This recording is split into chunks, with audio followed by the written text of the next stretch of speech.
everybody? Okay. I am told at the back of the room that I can be heard. Can you hear me? Yeah, okay, wonderful. So I know a lot of the people here, but just in case, I want you to know that my name is Bill Leahy, and I'm the president of this wonderful little institution that we call King's College.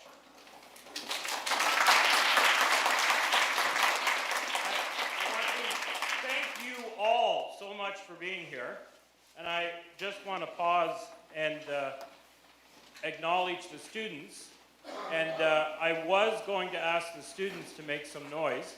They're very good at that. I live at the corner of the quad, so I know all about it. But I think it's more important for the rest of us to make some noise for the students who are here studying journalism, or they're here because they're interested in and they know the importance of journalism.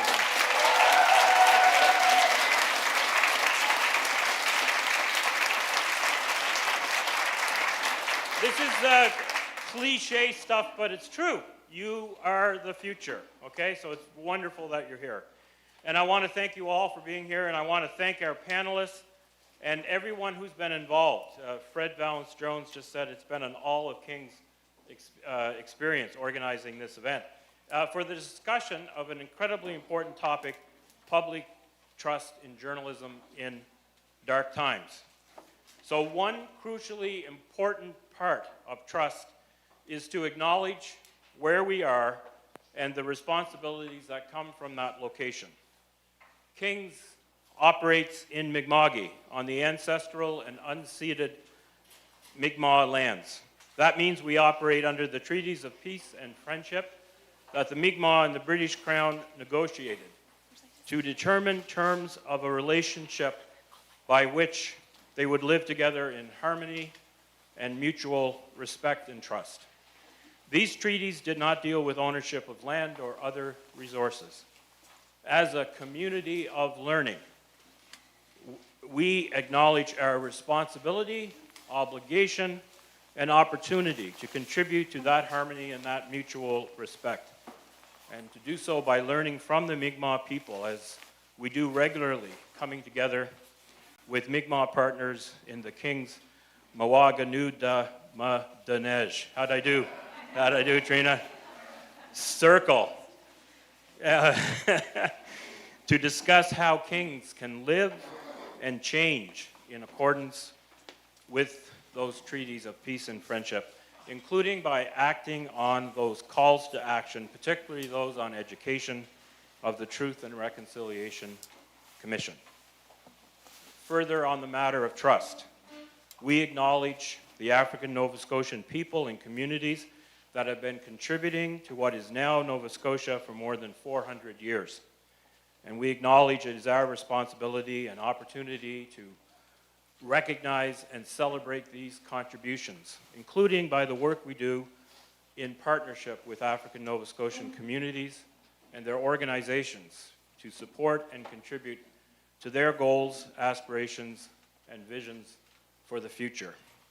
We do that through our partnership with the Black Cultural Centre for Nova Scotia and by taking seriously the commitments we have made to follow and implement the provisions of the Scarborough Charter on anti-Black racism and Black inclusion in Canadian higher education.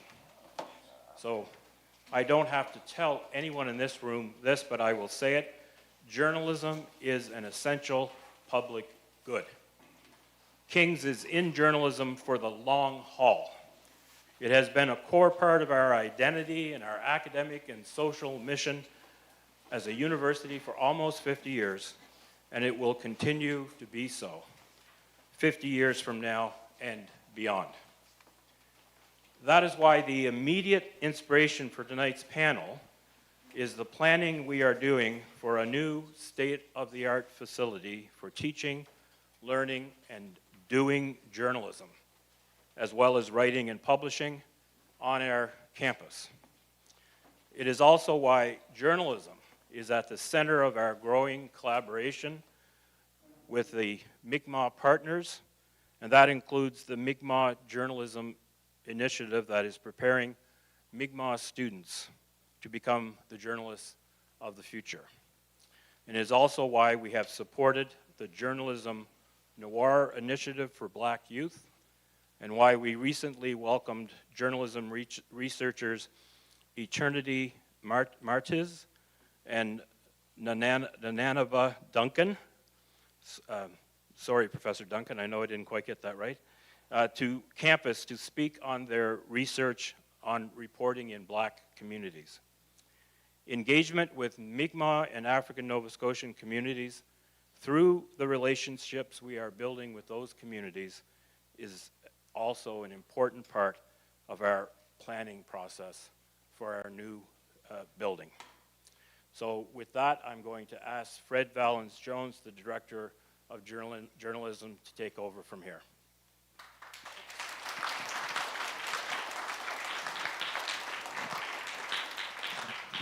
Thanks, Bill, and thank you, Bill, for all of the support that you have given to this event tonight. So, yeah, I'm Fred Valens-Jones. Bill mentioned that, and Director of Journalism, and I've been given the honor of welcoming you on behalf of a wide group of people who came together to organize this event. Bill mentioned that it was kind of like a pan-Kings event, and it absolutely is that. I've probably never seen an event that involves so many people across the entire college. I particularly like to recommend, to recognize Ian Wagshall, who is back there in the purple sweater, and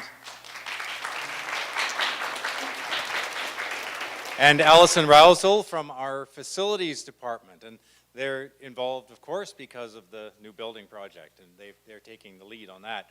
And they have honestly done the lion's share of the work. I just get to stand here and bask in it, so that's great. I'd also like to thank the folks in our Enrollment and Student Life Office and Advancement Office who also helped this event come to life in a very short period of time. This was an idea in late January, and today you're all here. And that's absolutely wonderful. And I'm so glad to see so many people here for what is honestly and earnestly a really serious conversation about right now. And so I'm glad so many are able to come to that. I do want to mention one very pedestrian but important thing. If you need the washrooms, if you go to the back of this hall, all right, turn left and go down the stairs, and then you'll find yourself kind of going by our bookstore, and there's a men's washroom there and a women's washroom sort of a little further along. So, and it's a fairly long evening we have planned, so that's, if you don't know Kings that well, at least that's one thing you should know. So, all right. Now, I'm particularly honored tonight to introduce our moderator, Pauline Dakin. Some of you probably heard her.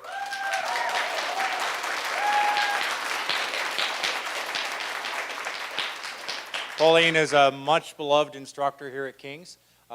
Some of you may have heard her this morning interviewing Rob Cribb on Information Morning.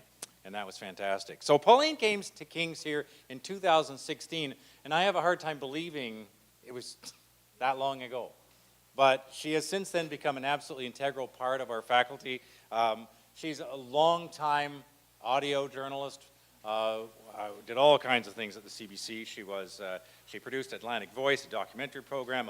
She was the national health reporter for the CBC, and also the senior producer of Current Affairs for CBC in Nova Scotia. So an incredibly accomplished person, but that's not all. She's also an author. So Pauline wrote Run, Hide, Repeat, which is a memoir of a fugitive childhood, and it was awarded the 2018 Edna Stabler Award for Creative Nonfiction, a graduate of our King's Master of Fine Arts program, another program that we're very proud of here. In 2022, that was adopted as a podcast on the CBC. And I think it soared to the top of the podcast list for weeks and weeks. So Pauline's pretty incredible. It's been recognized by many regional, national, and international awards, and including the biggie, the Citation of Merit for the Michener Awards, which is the top journalism award in Canada for public service journalism.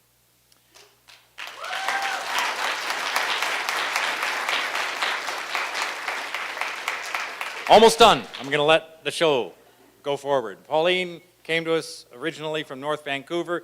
She lived in Winnipeg and St. John in New Brunswick, and now is domiciled right here in Halifax, where her and her husband live with 2 wicked dogs, it says here, and they enjoy visits, and a cat. Okay, got to update the bio, Pauline. That cat's important. And enjoys visits with their combined 6 children. So that's a busy life. And on that note, I am going to give this spot up, hand things over to Pauline for the rest of the evening.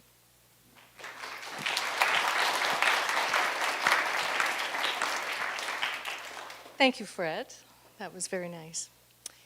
It is so great to see so many of you here who I think are interested and or concerned about journalism. So thank you for expressing some level of interest by being here. I don't think the case is hopeless, but this industry is in trouble. Journalists find themselves increasingly under attack, mistrusted, undermined by bad actors, peddling disinformation. And the corrosive effect of social media has further weakened our connection with our audiences. AI is looming as another potential threat. I'm sure it'll be helpful in some ways, but it may pose threats that we don't even understand yet. All of this is going on while most journalists are trying to do relevant, fair, important, balanced work at a time of shrinking advertising revenue and, as a result, contracting newsrooms. Now, this is not about us journalists sitting here crying boo-hoo, things are hard, although they are. This is really about exploring what's happening and the implications for us, for the public, for our society, really.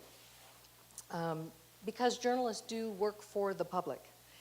We're your stand-ins. We ask important questions. We demand accountability for taxpayers, or we try. We are trying to shine a light on injustices or wrongdoing, and I know it all sounds pretty high-flying, but those are the goals, and that's the work that journalists love to do. And by the way, great journalism can make big changes in society, and there are people at this table who have had a hand in that kind of work over the years. I hope they'll tell you some stories about that tonight. And to be fair, I think that newsrooms and some journalists have sometimes compounded the problems that we face. Missteps, maybe, misjudgments. So tonight we're going to get into all of that. And we'll have lots of time for your questions and comments. We do want to hear them. And if you are watching tonight on the live stream and you have a question or a comment, please put it in the chat, and we have some fantastic students on board who will run the questions to me because we want to include you in the conversation tonight. And feel free to do that early on so that I make sure I get those questions. Okay, let me introduce this impressive panel to you. I will start at this end of the table to say hello to Robert Cribb. He is the founder and director of the Investigative Journalism Bureau and an investigative reporter at the Toronto Star. He has received reporting awards for investigations into offshore tax evasion, child exploitation, human trafficking, dangerous doctors, environmental threats, and public safety. He was part of the international reporting team that produced the Pulitzer Prize-winning Panama Papers investigation in 2017. Cribb is past president of the Canadian Association of Journalists, the first international board member of investigative reporters and editors, and he currently teaches investigative reporting at the University of Toronto, and he is a proud King's graduate. Say hello to Rob.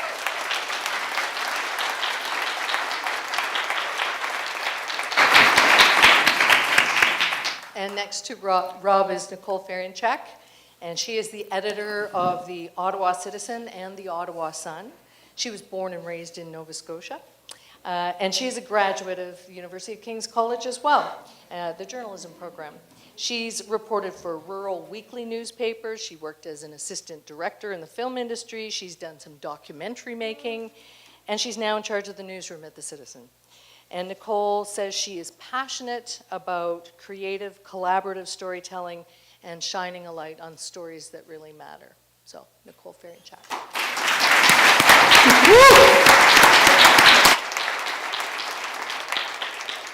And just beyond Nicole is Karen Pugliese. I'm never going to say this right, Karen Pugliese? Pugliese. I should have practiced more. Karen is an award-winning journalist who taught for 5 years at Toronto Metropolitan University. She's known for her work on the national political beat, her work on press freedom issues, and her reporting on Indigenous communities. She's a frequent commentator on CBC's Rosie Barton Live, so you've probably seen her there if you watch that show. Her columns in Canada's National Observer won a National Newspaper Award, and her reporting has been recognized with many other awards. Formerly, Karen worked as the managing editor of the CBC's investigative unit.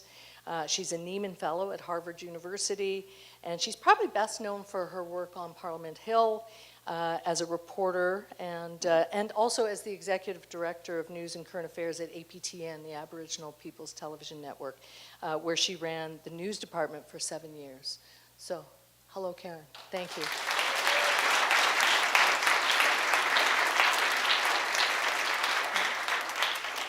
And at the far end is Brodie Fenlon, who is the general manager and editor-in-chief of CBC News. So he oversees the journalism and standards for all of the editorial efforts at CBC's English service.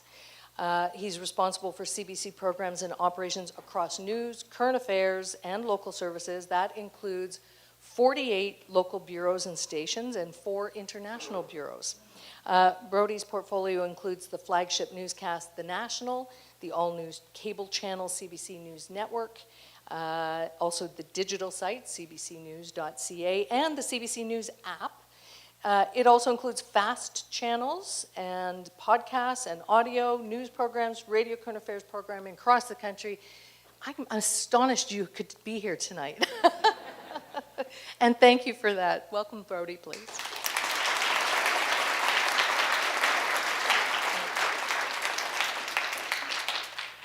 So I want to start with a big question and give you each a chance to just sort of respond to it, and that is, how did we get here to this place where we are feeling under attack, but we are feeling mistrusted? I sort of think, watching our back a lot.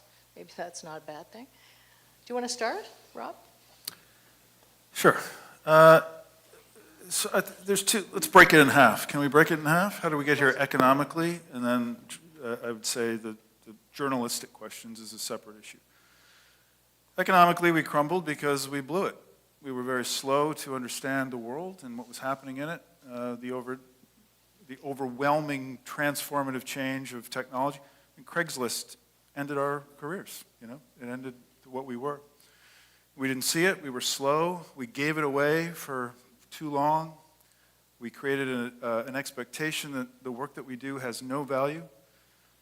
And then by the time we figured it out, it was too late.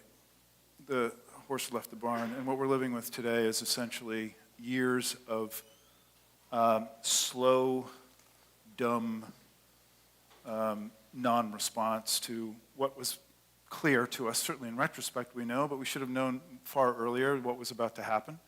And we should have been leaders, and we were followers because we were fine. For so many generations, the organizations that all of us work for were rich. We were rich.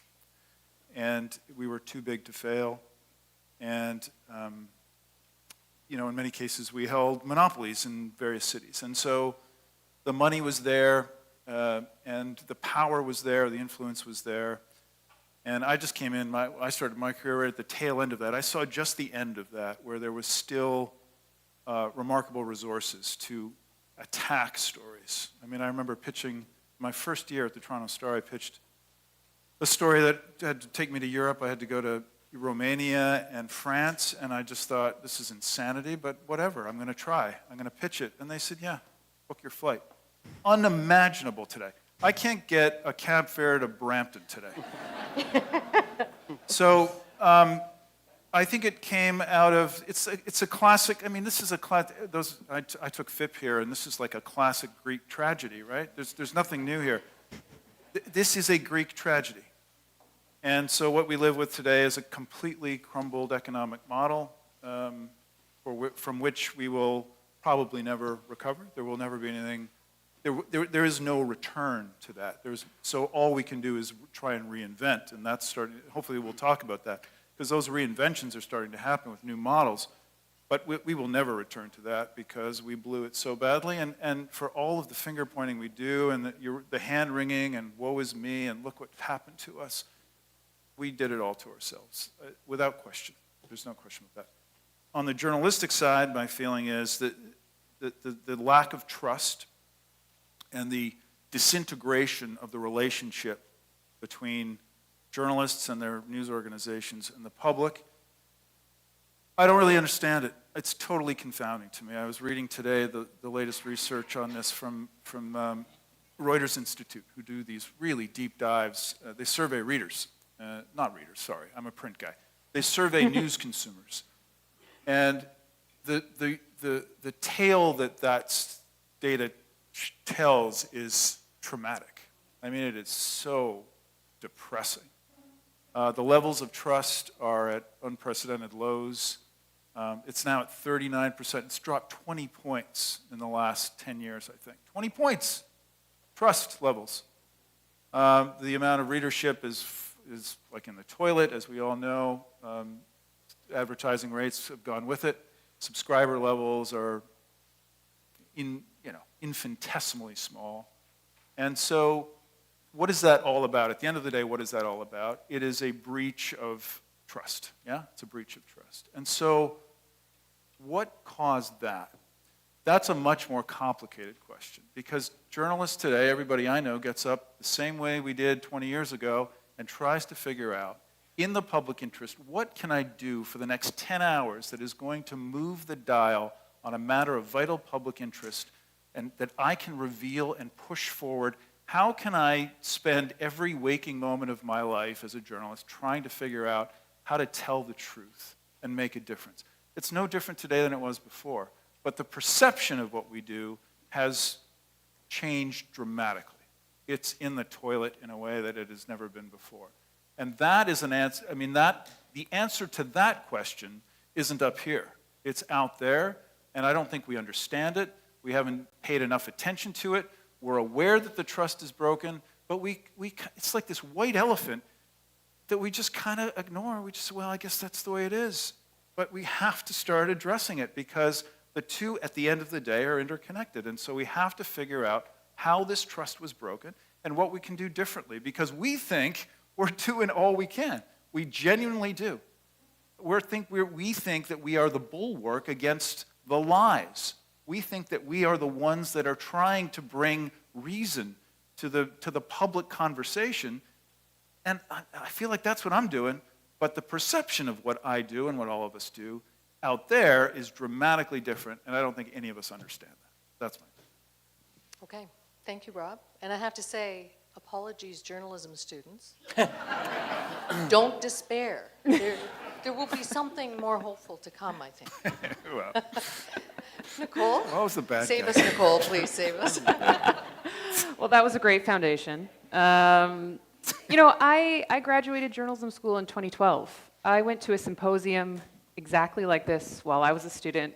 And really, the bio of the event could be verbatim. Like, we have been dealing with the future of news and how we're going to get over this insane gap between the business model and what we all feel a calling to do for, 15 years, more than that. Yeah. I don't know, I think in my time in journalism, I've watched us kind of chase digital storytelling methods and really hope that those would be the salvation, whether it was pivoting to video storytelling. We invested all of our money into video. We built huge audiences on Facebook. I was part of that. I've built, Instagram video platforms and tried to innovate and get news to young people. And then we watch things like the Meta ban, and those audiences completely evaporate, in a day.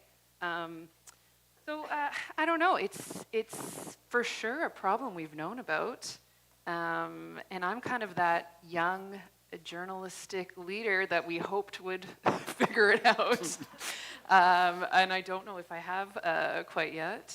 But yeah, I think in terms of trust, I also was reading this report you were mentioning, and something I found hopeful in it is that the things that readers want from us, the things that they want a trusted news source to do, are the same things that we want to do ourselves. It's commitment to storytelling, commitment to fairness, honesty, high quality, low bias. So I think it's almost a communications issue. It's like what people want from media and what we want from ourselves. It is very close. We just need to have a better conversation. Okay, thank you. Karen? And so I think I agree with a lot of what I've heard, so I'm going to do the yes and thing and add to it. First of all, I think I spent a lot of my career at APTN. I'm back there for the third time. I just keep going back to APTN every now and then. And APTN's never had a lot of money. Like, it's always been kind of starving. And so we have Trina Roach here in the audience, who was an investigative reporter, and when she would win awards, you would see written by Trina Roach, produced by Trina Roach, shot by Trina Roach, edited by Trina Roach, produced by Trina Roach. Because, you know, it's like when I went to work with the Fifth Estate, they would complain that they were short on resources, and and they were. You know, like every investigative team always needs more, but I'd say, at APTN, there's one person doing the whole show, and her budget for that whole show is $3,000. So it was quite incredible that you can pull off great investigations with a small amount of money, and there's been a great rise of small publications. I also just want to note Angel Moore is also here in the audience, and I want to talk a little bit about Angel, because she is currently the entire Halifax Bureau. And there's this trust that she has built. She's not from here, she's from out west. And she's built this great trust, I think, with the Mi'kmaq community. They know her, she's predictable, she shows up, they see her out there working for them. And I think that goes to the idea of connecting with an audience. And in some ways, maybe that's a little easier at APTN, a very specific audience. And they have specific lands and specific places. I often hear that we don't represent everybody, and there's people who feel left out. But there is that connection that we have that's very specific that you don't have when you have a large general audience. So there's a few things I've thought about, really, as I've been thinking about the loss of trust in media. I think the first is the rise of, there's a lot of great new media out there, but there's a rise of other new media. There are disinformation sites that masquerade as news. And I was just listening to a podcast that I just checked it on my phone. It's by Slow Burn, and it's the rise of Fox News. What happened in the US with news and opinion becoming very mixed, and news judgment sometimes going out of the window in favor of playing politics. We're starting to see that feed into Canada. Algorithms on Twitter, et cetera, pushing the angriest thing, the meanest thing up to the top of your news feed.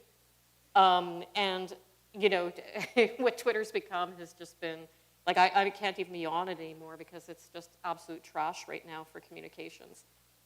I think also, the other thing is that we in news started chasing algorithms. And it doesn't matter whether you're in the newspaper business or if you're in the cable. In television, we lost through cable cutting, and we're also losing the advertising as well. So everything got more scarce, and you start chasing clicks because you're trying to figure out how to make money. And so you're chasing clicks, you're chasing audience all the time. What that means is that you're sometimes feeling pressure to be more of an influencer than you are a journalist, doing things that are popular instead of eating your broccoli. And then I think also there's been the rise of leadership that is very hostile towards media and is not being truthful. And we're seeing this not only in Canada and the States, but around the world. There are populists rising, there are dictators rising, and they lie. We use the term falsehood in the advertising. They lie their heads off and they attack media because we're the first people they want to take out, because they want to control the narrative. They set up their own media, their own state media. And we're seeing that, like, I feel like really trapped sometimes when I'm talking about what's happening in the US right now. Because we've got a politician there that lies his head off, that pretends he's doing one thing when he's doing the other, that changes the message constantly. And we have to be cautious about using the term lie, because people are going to say you're biased. And it plays into this other media that's shown up that's playing the game, where they go, yeah, you can't trust that person, look at how biased they are, only we tell the truth, and they're actually a disinformation site. So I'm not really sure how we lost it, but I think there's something that happens in somebody's mind that I'm trying to understand, where they'll look at what is a legitimate news story, and there might be a mistake in it, or an error in it, or a bad headline, or something, because we do make mistakes. And they sit there and they go, well, that doesn't seem right. And that's logical. And then they see that a few times and they start saying, well, I think I'm seeing a pattern here. I don't know if I can trust that media. And it's fine to question, and maybe we need to find a new way to be accountable. I don't know. But they seem to dump us and go straight to disinformation sites that seem to be like full of tinfoil hat theories to me. And yet they seem to have more faith in that. And that's the process that I really don't understand. I don't know if we can ever get those people back. But we've completely lost part of our constituency. We've completely lost some people who once had faith in journalism, and they're now getting most of their information from disinformation sites. So those are some of the things that, I'll stop there for now, but those are some of the things that I've noticed that are really changing the game for journalism. Thank you, Karen. Brody? Wow. Yeah. Are you feeling good? Well, first I actually want to shout out a few people because Karen did. Nicole's parents are here. Where are? Hey, well done.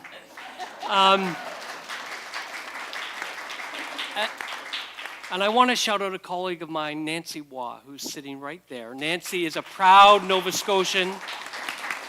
What's that? King's grad. And Nancy has done everything at CBC News, but she's currently in our Journalistic Standards and Public Trust office. So Nancy can keep me honest. Listen, I won't repeat everything. I mean, you can trace a number of key steps here where trust came into play. You can go into America and a move to deregulate an obligation of fairness and balance among the networks, for example. And that had to do with regulation around the big three. And then you can look at the advent of cable news and satellite news, and suddenly a ton of news channels, which meant more choice, more voices. It meant also more airtime to fill. So suddenly news wasn't just at 6 and 11. It was 24 hours a day, and you see a lot of opinion and panels and some confusion of what is news and what is opinion in that space. Of course, the internet that Rob talked about, the dismantling of the business model. Social media absolutely was gas on fire, and an algorithm-driven ecosystem that really rewards emotion and response to what you're getting, tailoring your feed, that absolutely had something to play. But truthfully, the other thing here is that this is a bit of a printing press moment for the world. So what we're experiencing with declining trust is happening all over the world. It's not just here. It's a global phenomenon, and part of that has to do with the fact there aren't as many, we're not the gatekeepers anymore. We have lost the monopoly on distribution and production. And so everyone has more of a voice now, and there are many, many more voices, and it is harder then to stand out in that world. And so, you know, this chips away at the sort of authority, and let's be clear, news media also missed a lot of voices and perspectives in their coverage.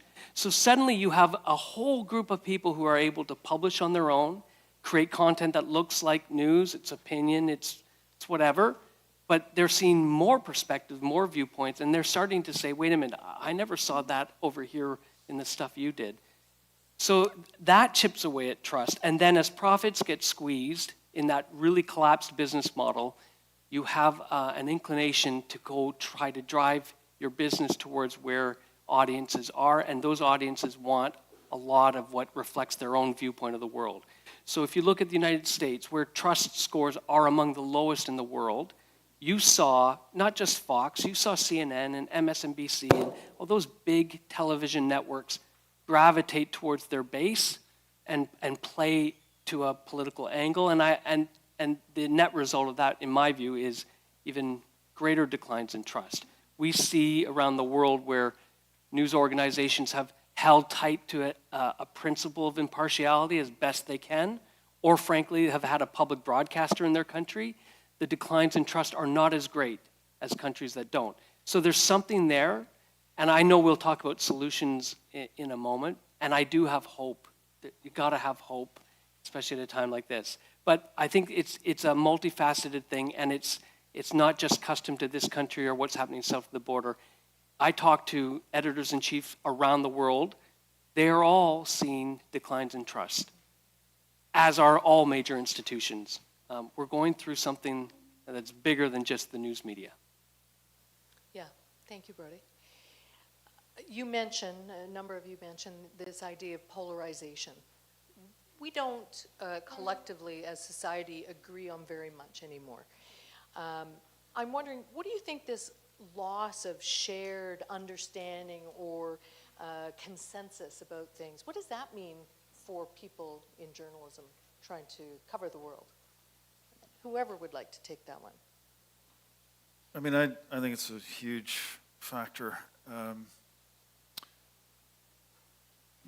me put this in foundation year program terms, because everything I know is based on foundation year.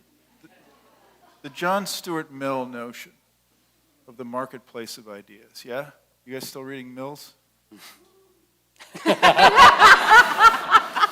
Shout out for John Stuart Mills, represent. So this idea that there is in our society a central square where we gather, and all the ideas, the good ideas, the bad ideas, the terrible ideas, the not so great ideas, it all gets aired out. And from that haystack, the needles emerge, and from those needles we then establish rules and laws and public policies and things like that. And then it became the newspaper, and then eventually it became the evening news. These were the places where there was a shared body of facts, yeah? And from that, we collectively drew out what we, in each country or community, decided was the best way forward for us. I think that's gone. It's dead. It's now 10 million individualized, algorithmically driven streams of information that are customized to reinforce what you already believe, to the exclusion of counterpoint. Yeah? So there is no place where the ideas are tested in an environment in which they can be scrutinized in a way that allows us to collectively decide the right way forward for us is to go here.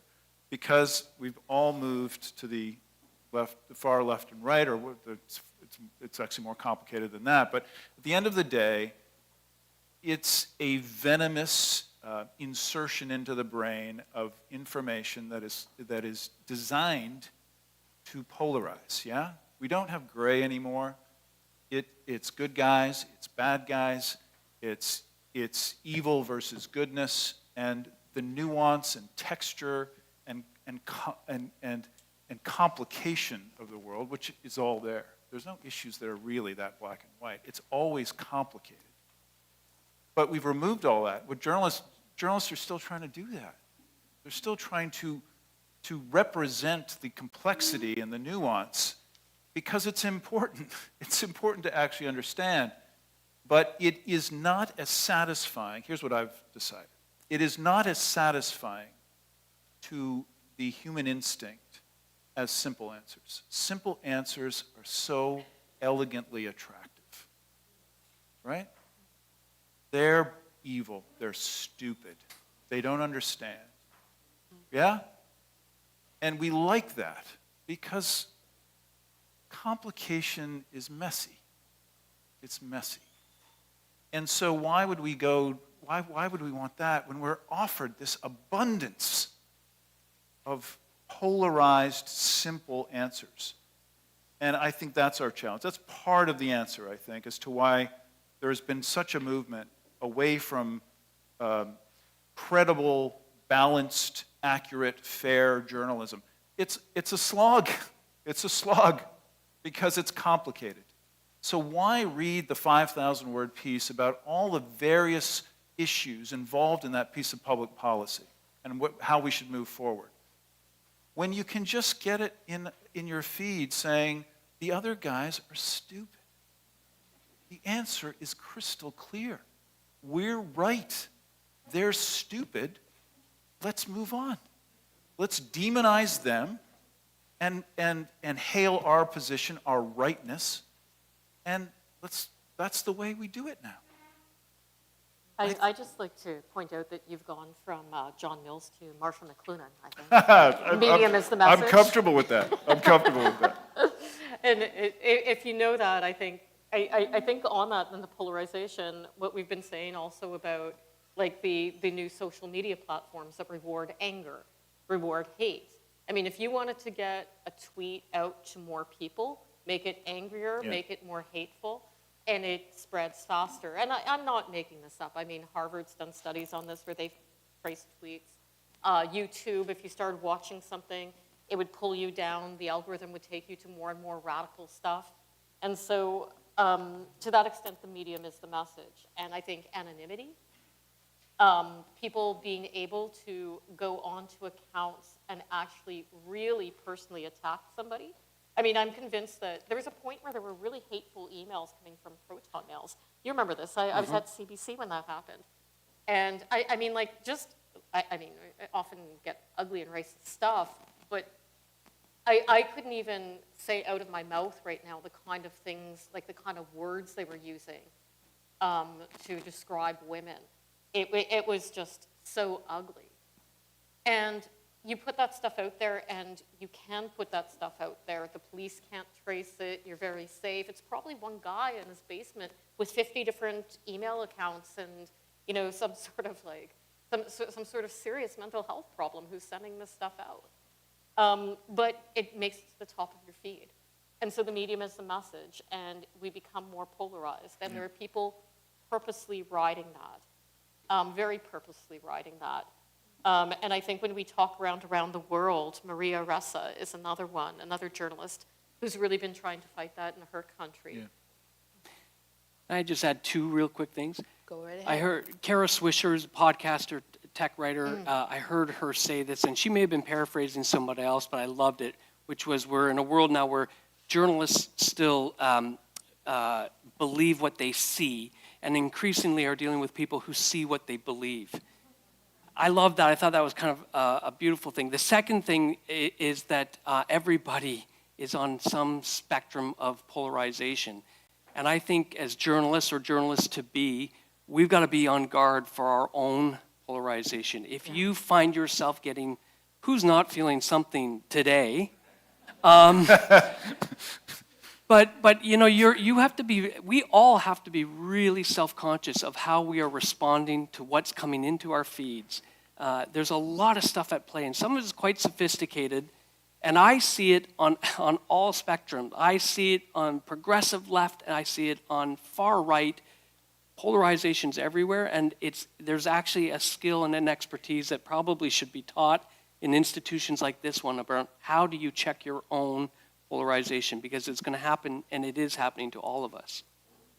I think something that just struck me, you know, I think as a newspaper, we have to reckon that our job is changing. Like, we used to be the paper of record. We were the first draft of history.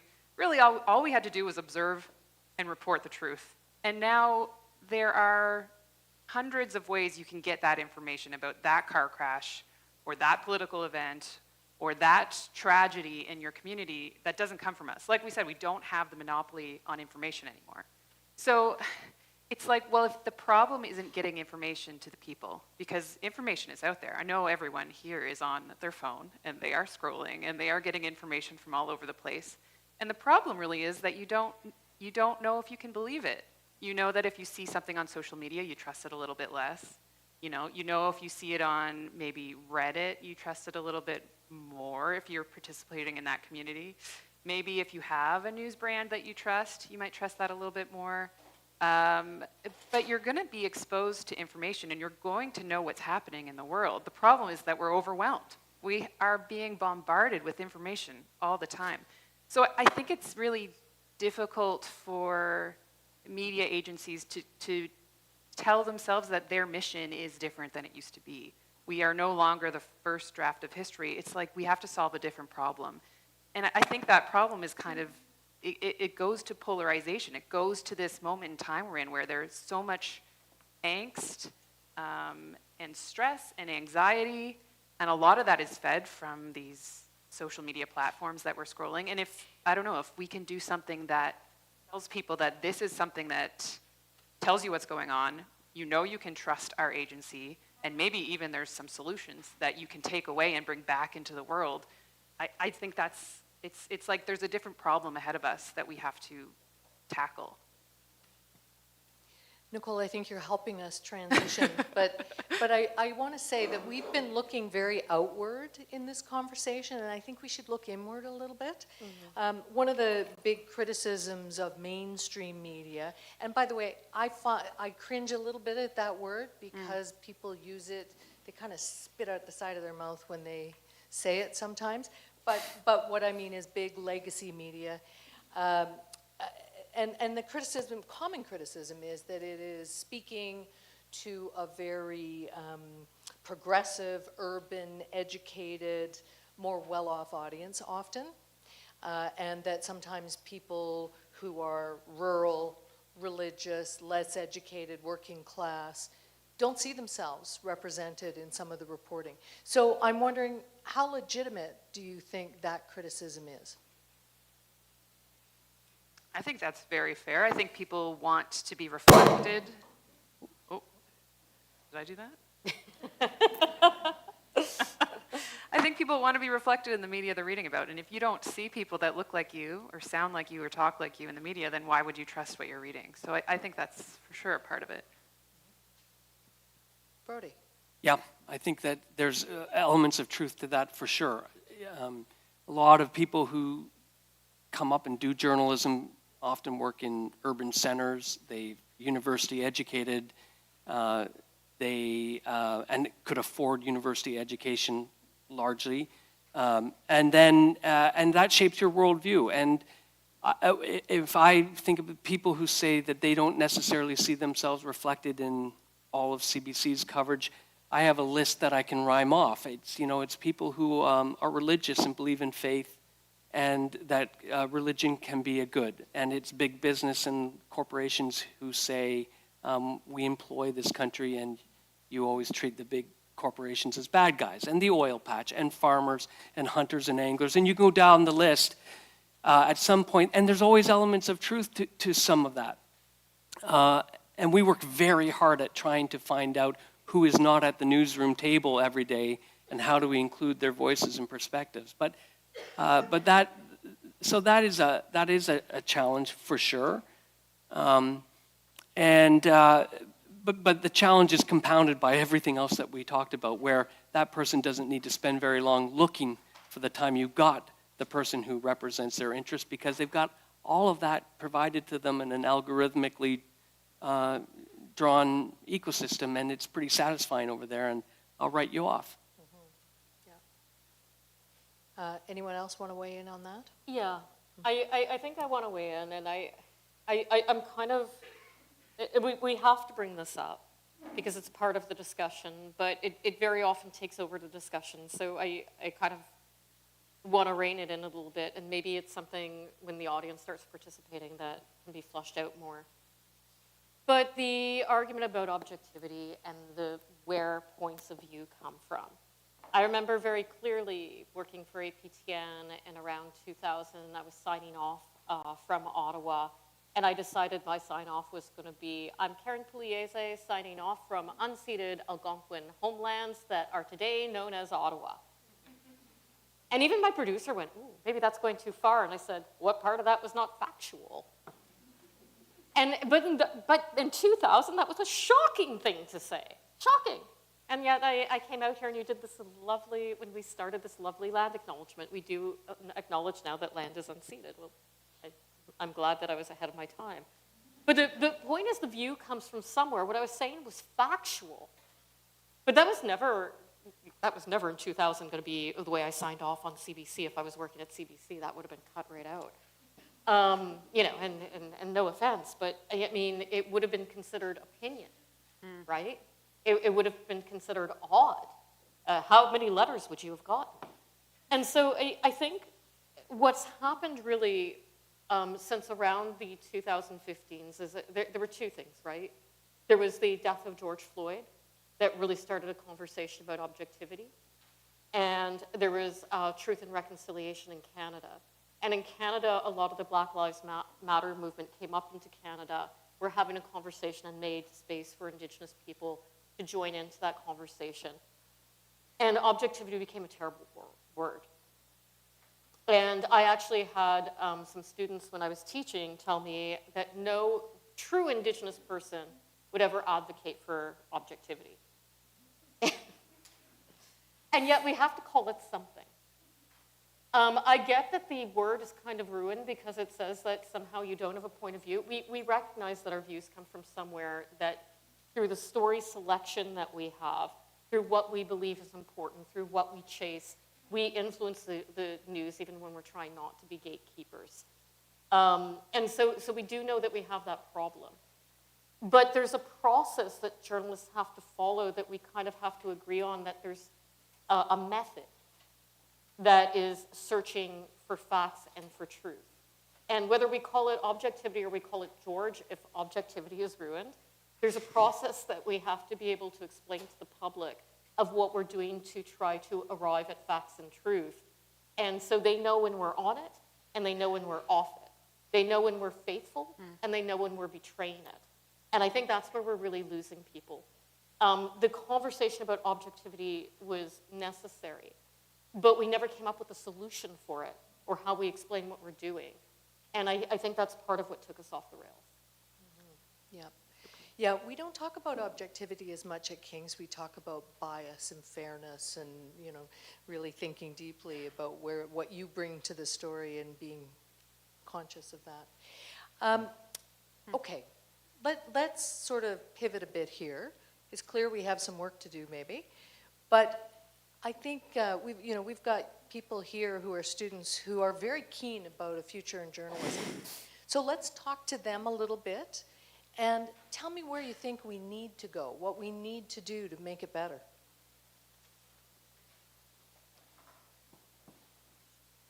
Go ahead, Rob. Have you got anything? I feel I've been cast on this panel. I am not to speak about positive things in this panel. I'm just kidding. I'm immensely hopeful,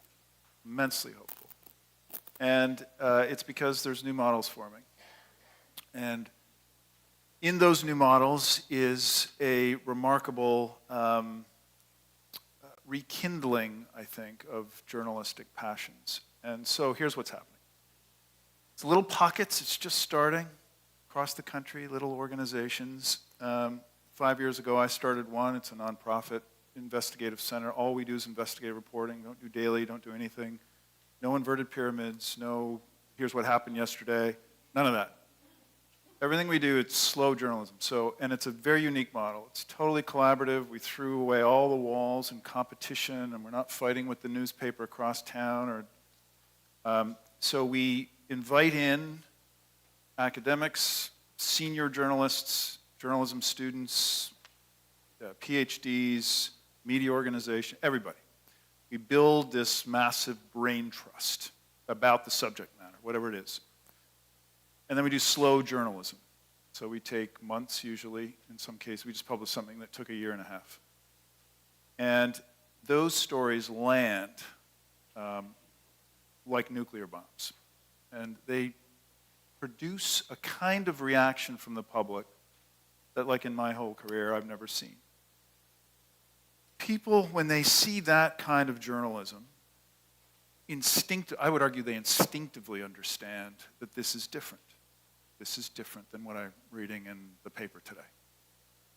there is such an airtight depth of credibility, of research, of precision, of comprehensiveness, nuance, that it resonates at a level that, whether it's conscious or not, when you read it, you know it. We all have that feeling, right? You all have that feeling. When you're reading a crappy news story about a subject you know something about, and you know this is superficial, it's missing things, or it's wrong, this is where I think the public loses trust. It's where I lose trust. I lose trust. There's journalists I've lost trust in. There's news organizations I've lost trust in because too many times I read things I know about, and it was wrong. Or at least, if not wrong, it was so, it lacked such context so as to be the equivalent of wrong. When you do really good work that gets rid of all of the ridiculous constraints and actually decide what is, like if we could dream how to do this story about subject X the best possible way, bringing in all of the best wisdom, getting access to the best data, if we could do that, what would that look like? And then we figure out, then we reverse engineer it and say, okay, so who are all the smartest people that know about this? And who are the best editors and media lawyers? And what if we brought them all into the tent? And so that's what we do. And built into that mission is training the next generation of young investigative reporters, because if it's not this, what is it? There's no professional development left in newsrooms to train young journalists on the advanced skills of public records and freedom of information requests and data analysis. If you don't get it here, you're not getting it when you graduate. You're not getting it at the Toronto Star or the Globe and Mail or the CBC. You're just not. So this is another wheel, building another wheel that does this work. Now, we've been doing it for 5 years, and it's remarkably successful, and we've launched young careers, and we've hired young journalists who stay with us. And it's been remarkable. We've changed laws and public policy. We've built this whole new mechanism for a next generation of investigative reporters. All of that's exciting. Yeah? You like the sound of this, right? It's pretty cool. It's magic, actually. When you're in the room with all these people, you'll have a 22-year-old journalism student next to a 65-year-old academic who is the leading person in the country on this subject. And, it's a magical thing. So I'm in love with it, and everyone involved with it. It's truly, the most exciting thing that I've ever seen in journalism in my 25 years. Here's the problem. How do you pay for it? So to date, 5 years, I've been very fortunate because I've had, an angel investor and investment from philanthropic organizations, and the Toronto Star has helped. But it's not a long-term strategy. We do not have a culture in this country, unlike the United States, we do not have a culture in this country for philanthropic funding of journalism. Massive amounts of money in the United States. They truly believe, rich people in the United States see it as prestigious to invest millions of dollars in a new startup investigative unit in Missouri. It's that, I don't know what it is, if it's a cultural difference, it's that First Amendment, truth to power. Journalists, we need journalists asking questions and holding truth to power. There is a spirit of it there that I don't think exists here. If you're rich in this country, you give money to hospitals and you get a wing with your name on it. That's it. That's the one option you have. You do not invest in journalism. And so where does this end up? It's ultimately, I think, going to fall to Canadians. It's going to fall to Canadians. Are Canadians willing to pay for news? And again, the data that we just read today, guess what percentage of Canadians pay a subscription for a news service? Do you know? Take a guess. Yeah. No, it's higher than that. Wow, you really went. This exercise. See the effects of your words? See? It's 15. It's 15. You were close. Yeah. And so, can we sustain this kind of approach on 15%? No. So this will die. Unless we find a way through it. I'm working on it 24/7. I'm trying to figure out ways. There's other people in this country that are building nonprofit models which are different than ours, but exciting. If there is hope, it's in that. It's in these innovative new ideas that are exhilarating a new generation of young journalists, while doing groundbreaking investigative reporting, the likes of which we haven't seen before. That's my pitch. That's pretty good. Nicole, you are at a legacy paper. That's right. Where are you finding your hope? I mean, I don't think we're doing anything as revolutionary as what you've just described. I think a lot of it, though, to echo you, is about doing good work. There's no substitute to doing good quality journalism, and people respond to that. I think in my newsroom at the Ottawa Citizen, we're getting really crystal clear about what our role is in our community, what our purpose is, and how we can listen to readers and give them, the journalism that they want. So I think there's kind of two ways to look at that, and one is more jaded. If you're like, well, we're driven by clicks, and emotional stories are going to lead online, and that is something that is helping drive our editorial mission. But on the other sense, we have a closer relationship to readers than we ever have. We have the ability to ask questions and really listen to readers about what they want, what kinds of stories they want to read, where they think we're going wrong, and believe me, we hear about it. So I think in terms of that engagement piece, it's difficult. It's not black and white. It's hard. It's hard work every day, but it does feel positive to build that relationship with folks in our community. And the other thing we're doing is just going local. Go really local. We are a city newspaper. We serve the Ottawa region, and that is our job, to make sure that people that live there are getting the news that they deserve. I think there's a few kind of current storytelling things that I'm quite hopeful with. One of them is newsletters. I'm sure you guys learn about newsletters in class all the time. The thing that's different for me in what I've seen in my digital career is that we have ownership over these readers. It's not like we're not growing a Facebook page with 500,000 people that suddenly that's gone. It's like when we get a subscription, when someone signs up with their email and they tell us, yeah, we want to receive news from the Ottawa Citizen in my inbox every single morning. It's a much more direct relationship. It's much more like getting that newspaper on your doorstep every day. It's regular, it's repeated, you build that habit. And plus, we have those newsletter lists. So those are growing and growing, and there's not an intermediary that's going to take that away. So that feels like a stable area of readership growth. For me, that is digital. It's focused towards young readers, and it's positive. It's going up. So I love newsletters. I mean, I think we're still playing the SEO game online. It's really important to make sure that our stories get picked up by search engines. I don't know if that will be the case always, but currently that's a big part of our job. And the fact of the matter is, if our work doesn't find readers, it's not having the impact it can. Even if you write the most incredible story with the depth and humanity, and you've got all the experts, and you have the context, and then it doesn't find that digital readership, if it doesn't get picked up by a search algorithm, it has no impact. So I look at it as, the data-driven, we're data-informed, we're making decisions based on what readers tell us, and it's I guess it's like the ball we're pushing up the hill, so. That's Sisyphus, since we're at King's. Sure. Yeah. This is a question I ask of my bosses, and here's what I don't understand.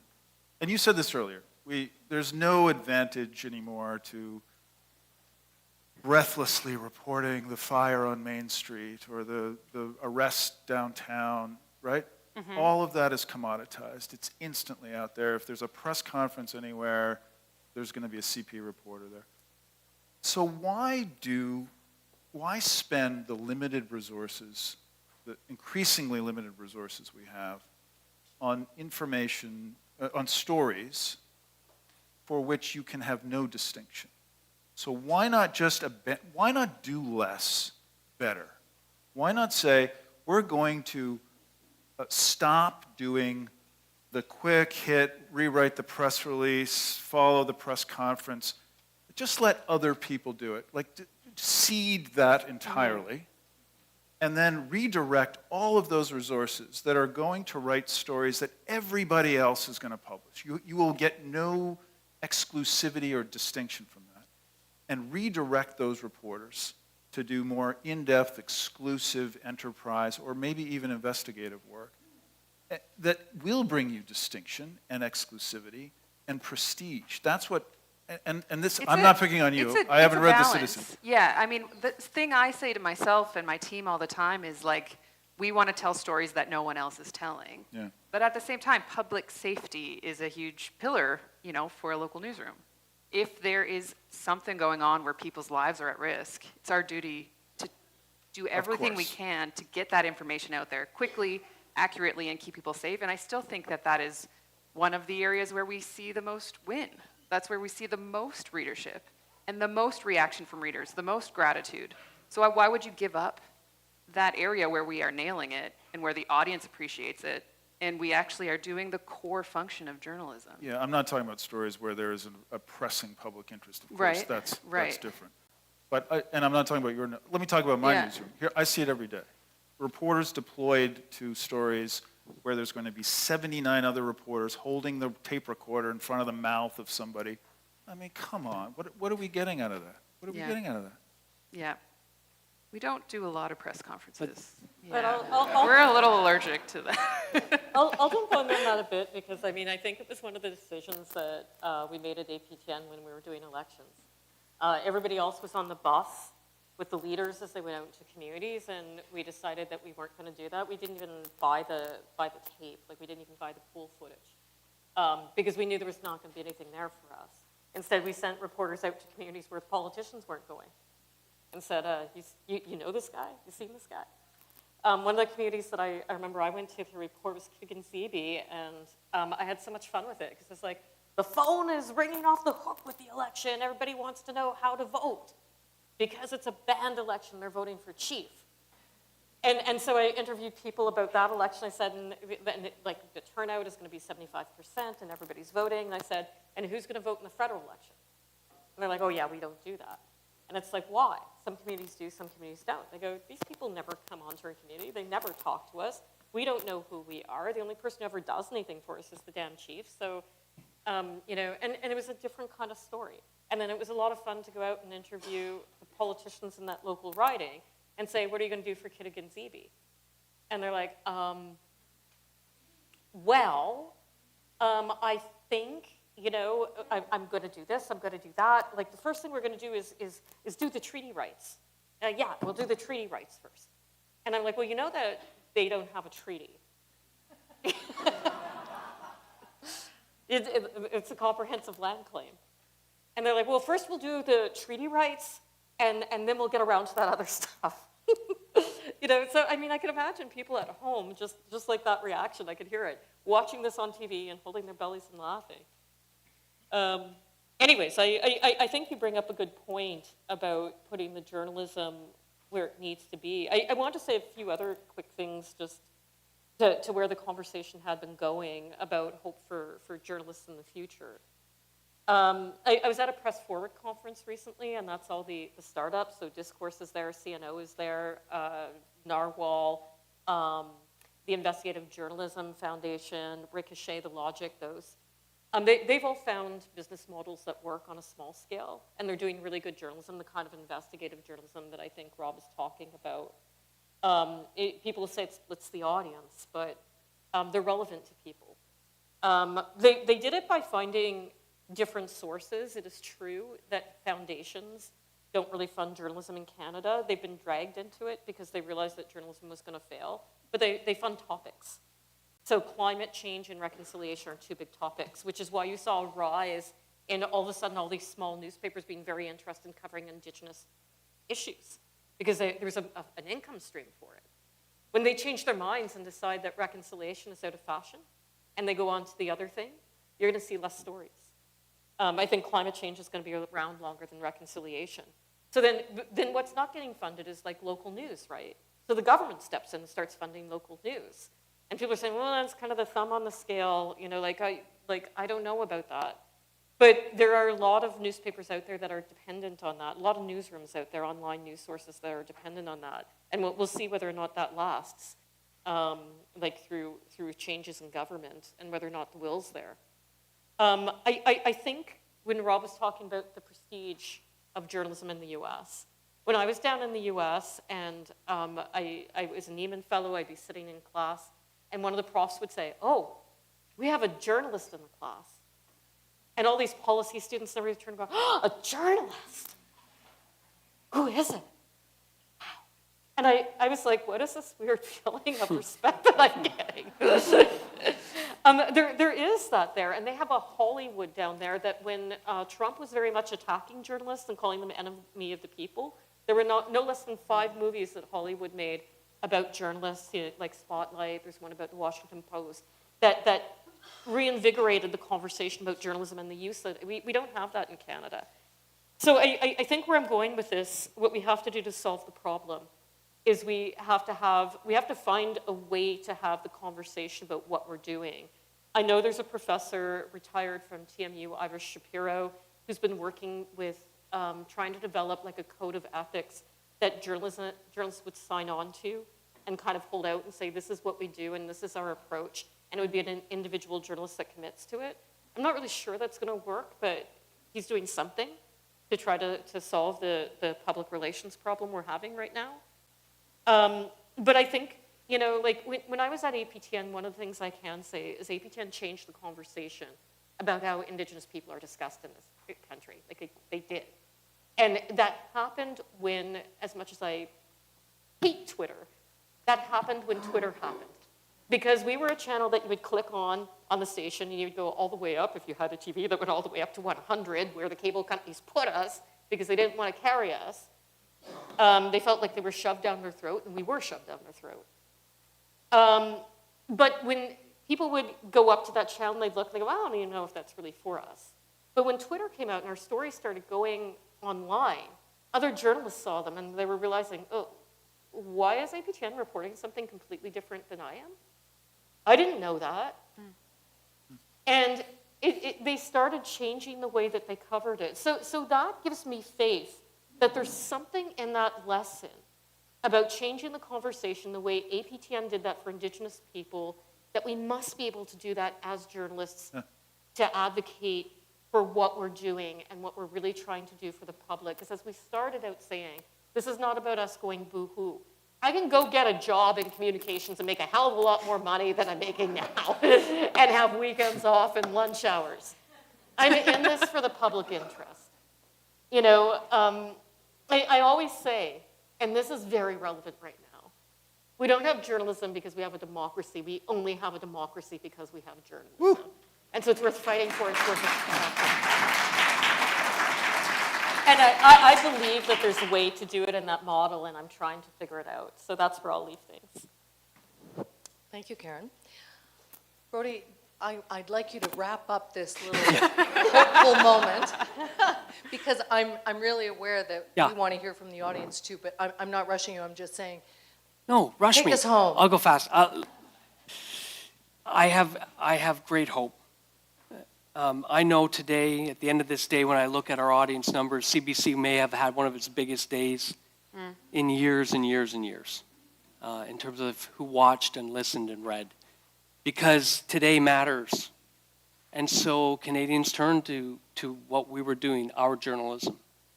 So that tells you that there is a need and a want when the time is right.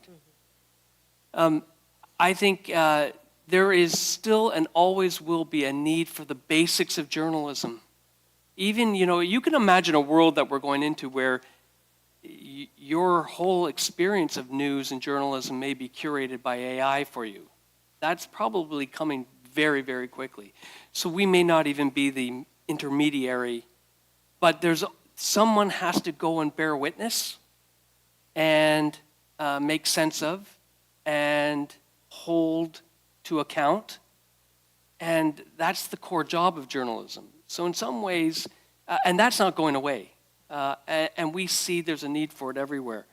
So I have great hope that that need will push on and press on, and I actually think that we're in a world where everybody's reevaluating everything right now. What does it mean to be Canadian? What is fact? What are lies? Where do I go for trusted information? I mean, this could be a real big, important moment for news organizations to reassert their commitment to independent, fact-based journalism. But ultimately, it is true. This is the question that we have to just grapple with as a society. Do we value journalism as a public good and a public service, the way we value health inspectors or whoever's checking the quality of the water we drink? It's really that simple, and I'm with you. It is, for me, it's absolutely a pillar of democracy. I think it's shameful to see how few people are in legislatures covering their politicians, even in this province. And when you hear about efforts to bypass the media, what is that about? That is about bypassing accountability. So now's not the time to be cowed or feeling boo-hoo. Now's the time to double down and find a way to make this work and hopefully get Canadians to really stand up and say, I value this as a public good.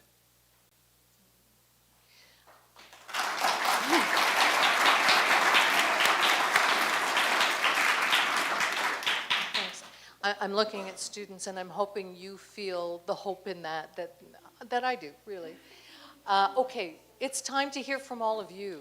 Questions, comments, we've got folks online. You are welcome to be part of this conversation. We've got a couple of student assistants who will be roaming the room with a microphone.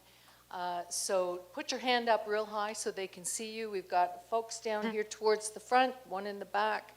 So we'll rush the microphone down to you.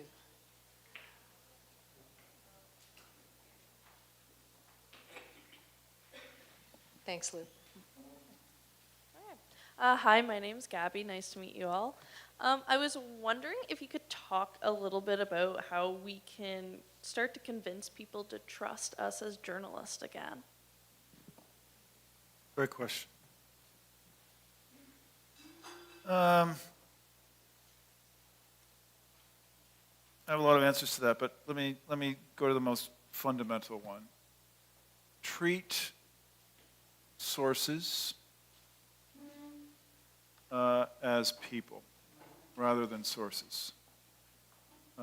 This is relationship building. This is showing up without a notepad or a microphone. If you really want to get to the core of a story, you need to show up. You need to build long-term relationships. Which isn't to say, I get it, we all have deadlines. You can file your daily story at 5 o'clock, but let's assume for a moment that you want to tell stories with depth and context.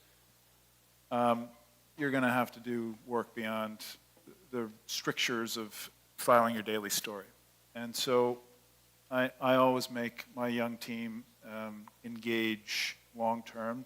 They decide what they want to do, what subject matter, but they got to show up and build relationships over time.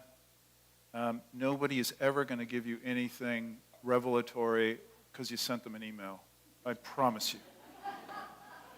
Gabby, did anybody ever say that to you before?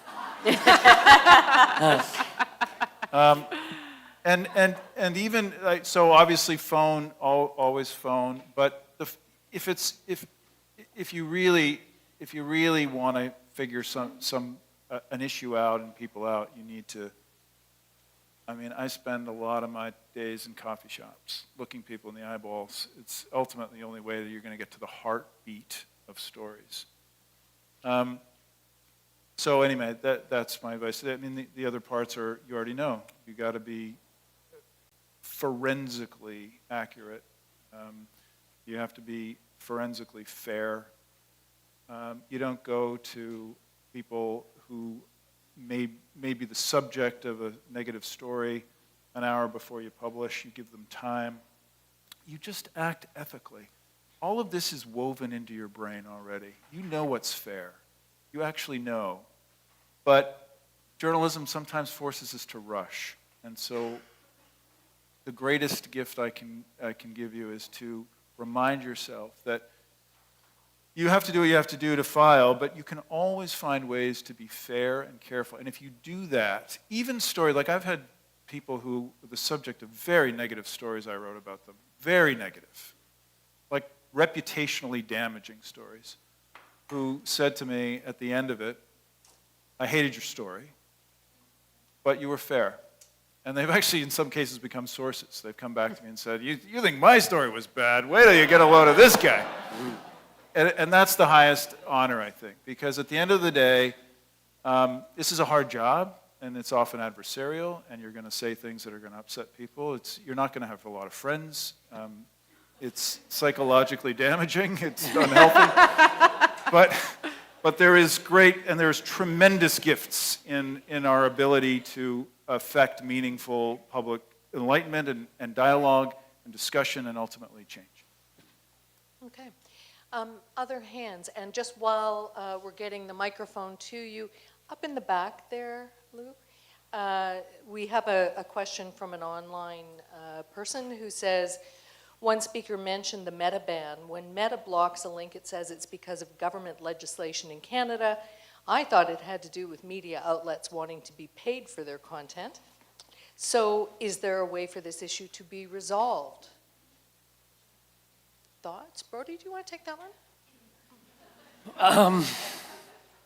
Well, they're both are sort of true depending on what side of that argument you have. You had news organizations saying Meta, this big tech company, and others like Google have built audiences and taken away the revenue model on the backs of news content, which they surface, and there should be compensation. And you had tech companies saying, give me a break. We drive audience to you. You benefit from being on our platforms.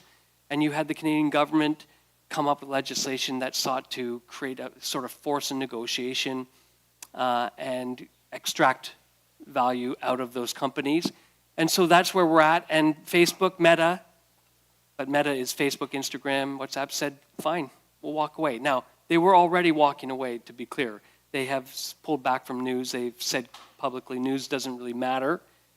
I think the bigger thing for me that's surprising is how many Canadians today don't realize that news, or at least what we define as news, is gone from their feeds, which is actually a good humbling moment for all of us to realize Canadians may define news differently than we define news. A lot of Canadians say, I've got news in my feed, and it's not what we do. But it's really worrying because, believe it or not, there's still a large number of people on Facebook. And it has filled a vacuum. I mean, I don't know how many of you are on Facebook groups, community groups, your neighborhood group. But why? Because there's actually a vacuum of news that's happening, and so people have to have a place where they can learn about what's happening in their neighborhood. So we'll see. But I don't see any indication of Facebook coming back or Meta coming back. In fact, they're pulling out of Australia, where they initially had a deal. They have made all kinds of noise in California, and they don't, and it's had no impact on their profits. They don't actually need news. So we'll start a new platform. Right. New social media platform. Yeah. Hi, my name is Ifo. I am Isoko from the Niger Delta region. The British visited us and decided to call us Nigeria without asking us, similar to what they did here in Canada. I have some reflections that I was wondering if you would, any of you would respond to. We see the coverage of indigenous folks, either here or in Total Island or various people in Africa, or even in Palestine, has fundamentally been the viewpoint of the colonialist. For example, why are the prisoners that Hamas has referred to as hostages, whereas the prisoners that Israel kidnapped, or the people that Israel kidnapped, are referred to by CBC as prisoners, not as hostages, right? Now, we also appreciate the support that Canada has had and also the press has had for the folks from Ukraine. But we can't help but notice that there's a genocide going on in in Sudan. The Sudanese community has been calling on Canada to do something, and there has been virtual silence and most of the time refusal, and people have died. Canadians, family members have died in Sudan because Canada has refused to report on that or refused to deal with that, and we see very little press coverage of that. Also, we have a lot of Africans who have had the pleasure or terrorism of attending journalism school in this country, and they graduate, and then they notice that when there's a posting to send someone to some parts of Africa, it's usually a white person who usually has no idea what's going on the ground. So we would like the media to reflect on why that's the case. And lastly, it's funny how Canadians can recognize the abuse from Trump when treaties were not respected. But somehow the treaties of the indigenous people in this land for over 400 years have not been respected, and there is no outrage to the level that we see. So it's just things that make some of us go, Thank you. And are you directing your question at Brody? You mentioned CBC, or would you like to hear from somebody else on the panel? CBC has very horrible coverage of Black and Indigenous people, but then again, if you look at the history of Canada, apart from APTN, no other media has actually reported on Indigenous people properly. So it's not CBC specific. It's the whole country that is colonial and can't recognize itself properly. I actually can't recognize us as human beings yet. We look forward to when it happens.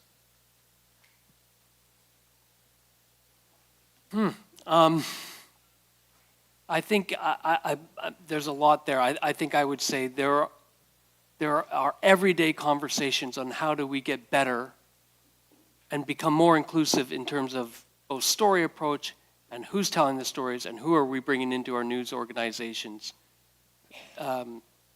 And so I know, for example, CBC Nova Scotia has made a concerted effort to reach African Nova Scotian community, has an advisory board of 25 members on it who meet every 2 months, who provide real feedback and sometimes hard conversations about what that community makes of the journalism. And in doing so, builds relationship and actually answers the point of this whole session, which is how do you build trust? Well, you build it by listening, engaging, and not necessarily extracting story from a community when you don't know the community. So that's one example of what we're doing. We have a long way to go. And I guess the only other point I'll make, because you mentioned word choice and language, this is the lesson for all of us, that precision matters. And we get many, many complaints about our journalism on all sides, believe me, and Nancy can attest to it. This has been quite a year for people to write to the public broadcaster. I'm proud of how responsive we are, how we're accountable to an independent ombudsman. Again, that's another effort we make to hold ourselves to account to an independent process that judges our journalism. And when do we fail? It's when we're not precise with language, often, when we use a generic word, when there's a more specific word. I don't know what to tell you except that journalism is a human endeavor, and so it's only as good as the humans doing it, and we just work very hard to get better and better. We have a hand up down here. And then one here. So actually, Lou, we can bring that mic down as well. Thanks.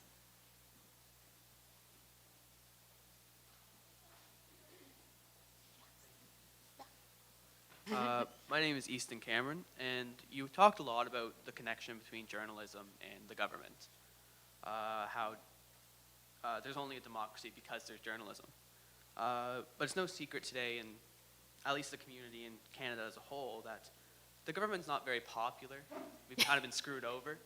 So how hard is it going to be to fix journalism if the public already sees them as a failure to keep the government in check? The public already sees failure in what, sorry? So the government, the government is already seen as taking advantage of the people, not necessarily in their own, not necessarily in the people's interests, more of their own interests. Yeah. And because journalism was supposed to be the people's tool against that corruption, since we've already seen that corruption, how hard is it to fix the journalism's perspective in the community if it's already seen as a failure? Oh, okay. So I was the one that made the comment, so I'll try to answer your question. I think that two things happen when you go after government, right? And go after, I don't mean like go after in a bad way. I mean when somebody does something that for which they have to be held to account, and you go and you chase after them and ask the tough questions. I always record my questions because I always remember my mom watching TV and watching the news, and the journalist would ask a question, hold out their mic, and then the politician would answer, and she'd go, they're not even answering that question. She'd get outraged, right? And I think that's the moment where people see the service in journalism. But because polarization has happened, and I've been told I'm allowed to swear, we've all seen the fuck Trudeau bumper stickers everywhere. Like when you go in and you go to hold one person to account, what happens is the other side thinks that you're unfair to their player. And so you can do one of two things as a journalist. You can either let that influence you and you can kind of be very apologetic and try to rein yourself in, which I don't think we should be doing. Or you can be brave, have courage, meet people where they're at, explain yourself, be transparent, and face the music. And I'm thinking particularly of one article that I wrote. It was an opinion piece that, like, I spent so much time on opinion pieces and, like, really carefully crafting them. And this one I whipped off in 15 minutes. And it was probably the most read piece that I've ever done. And it was the headline on it. I don't write the headlines, but the phrase was in there. It was when Pierre Poilievre called a press conference and was letting journalists ask questions. Okay. As a journalist, I don't express a lot of opinions about a lot of stuff, but the one thing I can express an opinion on is press freedom. Because, hey, look, nobody's going to think that I'm biased. Nobody's going to think that I think press shouldn't have freedom. It's in the Constitution. We should all hope that press has freedom. And so I wrote an article, and the phrase in it was, who the hell calls a press conference and then doesn't allow questions? And my boss thought that would make a good headline. And it went viral, like Canadian viral. And she said it would only be better if only you'd used the word fuck instead of hell. We could have really smashed that algorithm. And so my email box filled up with a lot of people who were supporters of Pierre Poilievre. And, there were some nasty ones, and there were people just calling me a liberal mouthpiece and everything else. And I pointed them to other journalists and said, well, I'm not exactly a fan of any politician. Everything I write is critical. I haven't given Trudeau a fair ride or given the NDP a fair ride either. And I was writing back to people, I would say most of the people I wrote back to said, I didn't actually think you'd answer. Yeah. That was the first thing. And I think the other thing is they realized there was a human on the other side of this, because they're just whipping something off, and it's mean. They're calling me a libtard, and all of these things.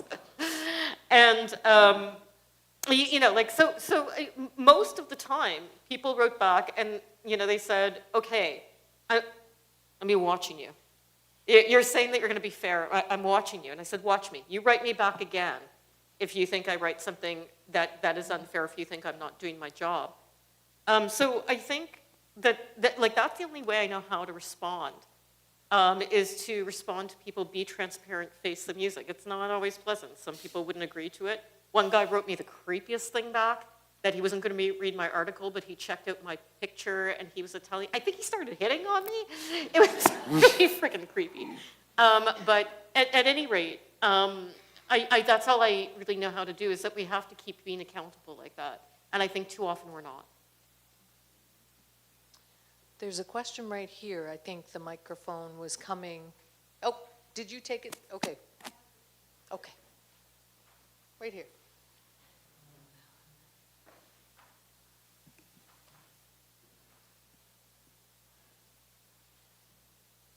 Hi, my name's Lily Gillison. I'm a second-year journalism student from Toronto. As I've embraced journalism and shared that with people, I've had a mixture of reactions. And as a young journalist, and frankly as a young woman, it can sometimes be intimidating to handle these confrontations.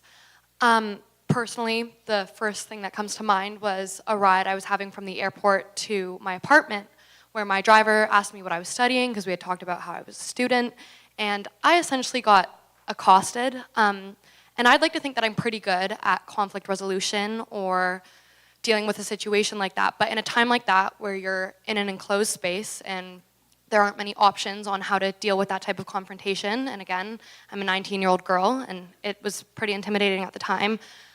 Could you give me any advice, or young students any advice on how to deal with that type of confrontation with someone who isn't trusting of journalists or journalism, and it's frankly impossible to disengage? Nicole, do you want to start that? What kind of, can I ask a follow-up? What kind of, Yeah, he tell a wanted to story. debate about why he doesn't trust journalists? Yeah, so it was or- sort of, it started like that, and then it went into kind of a spewing of politics and political coverage, and my interest does lie in a lot of political correspondence, so I don't necessarily always feel the need to disengage with that at first, because it is something that I pay attention to. Yeah, and it was an older white man who was sharing his stories about just his family and where he lives, and I always want to engage with that. I think it's, again, it's person first. You want to be engaged with the public, and that's something that is so important. But yeah, it then turned into this about Kamala Harris, and this about the election, and this about Trump, and this about Polyev, and this about taxes. And again, there's only so much that I know, and I'm in a car on a highway going 190 kilometers, no, not 190, 120, thank God, oh my God, 120 kilometers an hour. I think it was actually one of my later drives, it was like 3 a.m. He was dressed as Santa, if that's of any interest to anyone. Wow. You've got a lot of color. This is excellent. Yes, Okay. yes, Great painting story. a picture, storytelling. Yeah. I think first, when you have a red flag, take it seriously.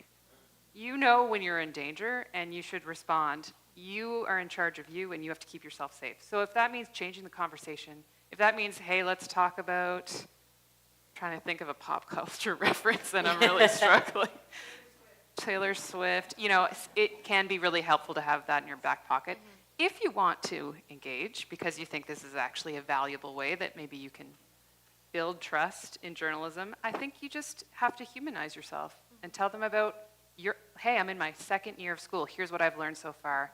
Here's the assignment I did last week. I did Streeters for the first time, and I had to go out and talk to 800 people before I got enough answers.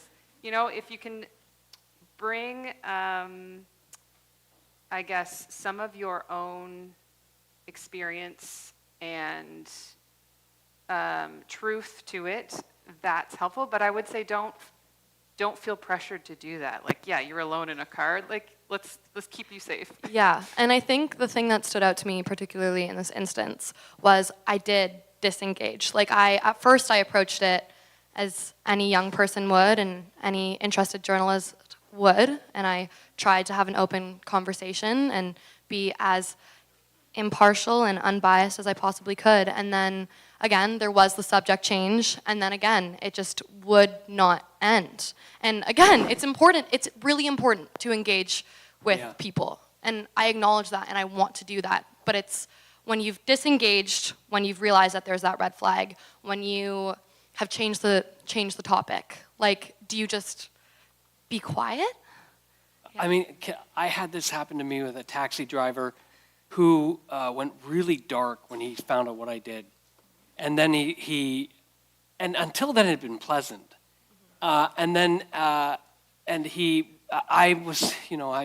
You've got to pick your people and your spots. I had started asking some questions.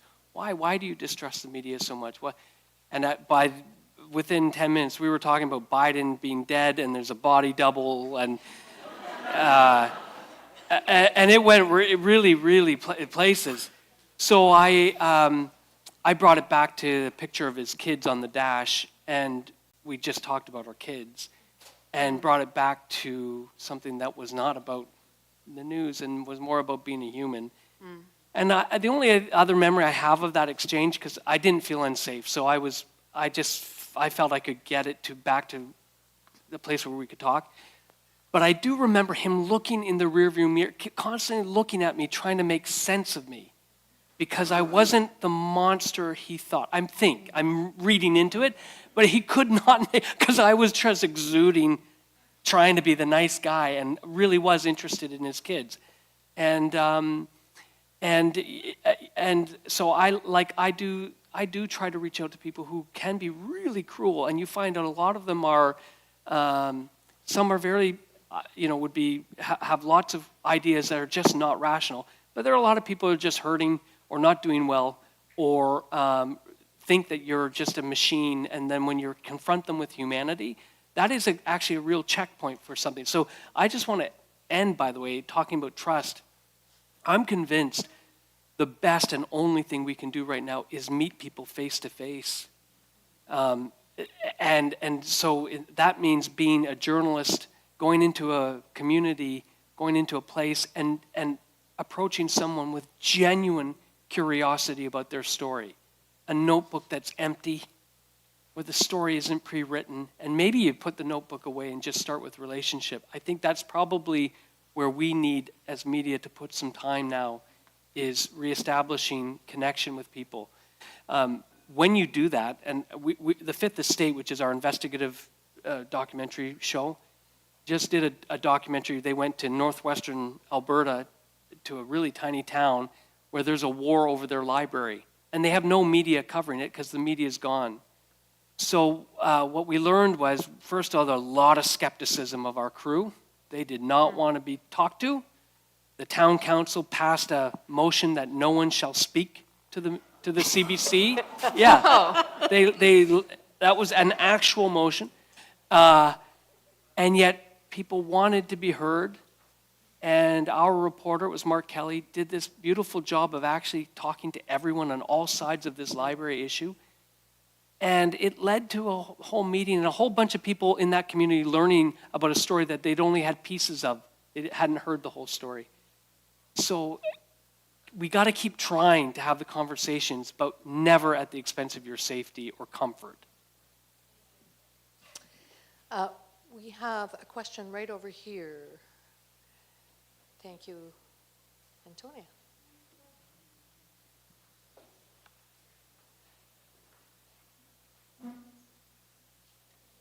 It's Jen, right there. You sound really upset about that, Pauline. Okay, so I mean, we've kind of sat here for the last 2 hours and heard about how terrible the world is now. It's like really just so horrible. We've also heard a lot about what we're doing wrong, what the public's doing wrong, or what the problem is here in the States or elsewhere, or journalists and people who masquerade as us, or forcing the public to lose trust. I'm really curious about who's doing it right. Is there a country doing it right? Is there a journalist you particularly admire? What good left is there? Who's got? Is there a light at the end of the tunnel? Who's got it right? So we heard an example from Rob about some exciting things going on. Somebody mentioned some of the sort of smaller media. I want to throw one other thing out, and I guess this dovetails a little bit with this notion of being human. If you look at the data on trust, they ask everybody to buy media organization in Canada. So this is a survey of Canadians. And they put all the media organizations, including American ones. So it's CBC, CTV, Toronto Star, Globe and Mail, Fox, everybody, New York Times, everybody. And they actually rank them. And at the top of the list, always, is TV. So CTV, CBC, Global. And there's been a lot of debate about why that is. Why would Canadians trust CTV more than the New York Times, the Toronto Star, the Globe and Mail, all the print publications? And the theory on it, the best theory I've heard from a number of people, including psychologists, is that people connect with TV news They trust it more because it's being spoken out of the mouth of a face that they believe is trustworthy. It's a human being, yeah? And so, assuming you trust Lisa LaFlamme or whoever it is, you're more likely to believe and trust in the information that she is speaking to. And so the problem for print, and I don't think anyone in TV, I don't know anyone in TV, and I don't know if there is a conflict about this, but I don't know anyone in broadcast journalism who would say that their journalism is more trustworthy than the New York Times and the Toronto Star and the Globe and Mail. So I don't think it's true, okay? Is there any argument on that? No. In many cases, what I think is true is that TV journalists read the newspaper and then. Hey, wait a second. Wait, now I object. That's not an opinion. I got evidence on that. Fake news. So then, so what can we learn from that? What can we in print learn from that? If that's the challenge, that we lack humanity because people don't know who the print reporter is, there's no connection, it's so much easier to demonize the invisible faces, right? Right? Either to not connect with them or to more easily demonize what we don't know. So one of the things that I've seen done in the US, which I love, so this is newspapers, when they have a big story coming out, they, like a weekend big series, they'll prep it, they'll market it. So they'll buy radio spots, and they'll do the things that TV does. They'll buy radio spots, they'll put an ad in on the buses, they'll say, this weekend, big story, and the faces of the journalists, right there, like on buses. They'll promote it in the paper, the big ad, full-page ad on a Friday. Tomorrow, a launch of our big series. Here's the 2 reporters that did it. And I've had friends who've been on these ads because they do these investigations, and they say, like, it's incredible.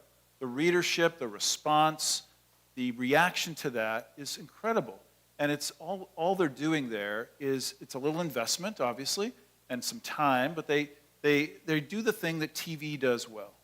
They market what they do, and they tell the public, you know what, even if you don't read the paper every day, Saturday you're really going to want to read the paper, because Joe Smith has been spending the last year digging into this thing. And it humanizes it, and it also shows the remarkable efforts that newspapers take to do really ambitious work, the likes of which is not happening anywhere else. And so I just think, I don't know why we don't do this in Canada. I don't know if we feel that obviously it's resources, maybe that's one thing, but tell us why we don't do that kind of thing and to connect with our readers. Such a perfect opportunity for me to just pat my own, you've done my it. own Okay. self on the back. That I'm was going a to tell you setup. one specific instance where we got it right, and it involved getting it wrong first, I would say. We had this horrible court case in the Ottawa area last spring where there was a 5-year-old child that had died after lots of neglect. So we were going through this court case, and the whole thing was protected by a publication ban. So that child, her name, her age, all of her details were banned. But she had sadly already passed away, and there was no one left to protect. What we were doing was protecting the people that were responsible. So the Citizens Court reporter came to me and said, this is not right. This should be public. This is important information to be out there. We need to fight this. So, we went to the CBC, and together we launched a publication ban challenge, which took weeks and weeks and lots of legal work. We were successful, so we were able to get that name and that child's information on the record. We did the reporting, we told the story, and then it fell flat. No one read it. No one knew what we had done. No one knew the extraordinary lengths we had gone to. And so here's my own shout out. I wrote a letter from the editor to all of our readers explaining what we did, why we did it, why it matters. And the results of that was unbelievable. First, the story went to the top of the charts. It was super well read in the community, and I had, I'm not kidding, hundreds of emails thanking me for doing journalism that matters. And that's like, that always stays with you. So I think students, you should be, the aspect of being a human is important. You should prepare to also tell people who you are and to be a human and to be prepared for what that's going to be like. I think it's really important. The moral of that story, and that's an amazing example. What do journalists do? We got one job. We get up every day and tell stories, right? But we fail to tell our own story all the time. It's just like a basic, I think we think that marketing, what we do, is beneath us somehow. It's tawdry or something. It's just so dumb. We know from every smart marketing brain that this is essential. Like, it's how you cut through the noise. We have a huge industry of misinformation, better resourced, more sophisticated technically, and it's a bullhorn, and we're whispering quietly to ourselves. Like, it's not rocket science.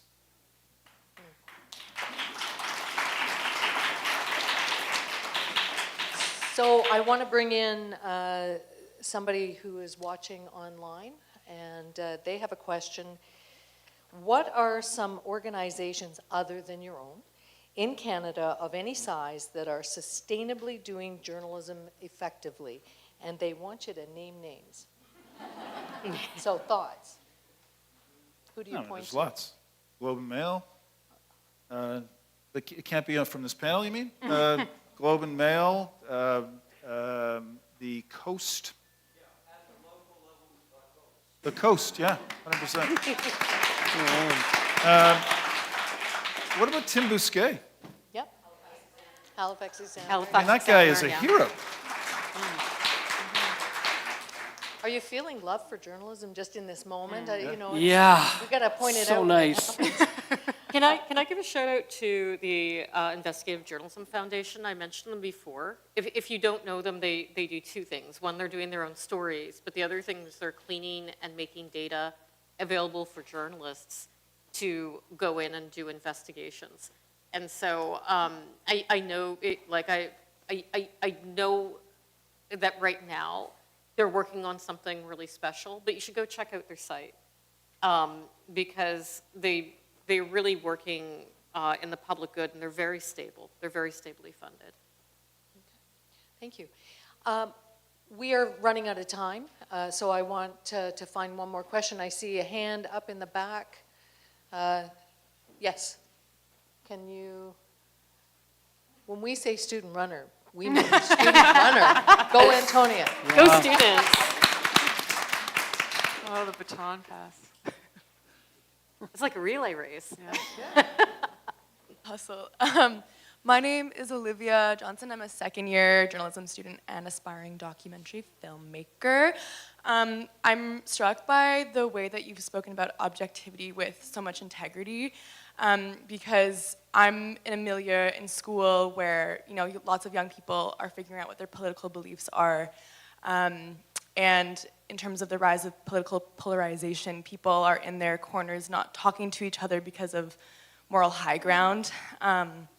And I think it's more comfortable for people to look to the right to say that's wrong than it is to look to the left with the same criticism. And I'm also curious about how, as journalists, as people who can move culture and policy, how you reinstate objectivity with a level of integrity, some place that is safe and also aspirational to people on all sides who are see it as antagonistic or perhaps apolitical and indifferent. Thank you. Is that a question for Karen? That's a question for anyone. Anyone. Yeah. But I'll say a few words and let somebody else speak. I think I go back to what I say. Like, listen, even I am so old.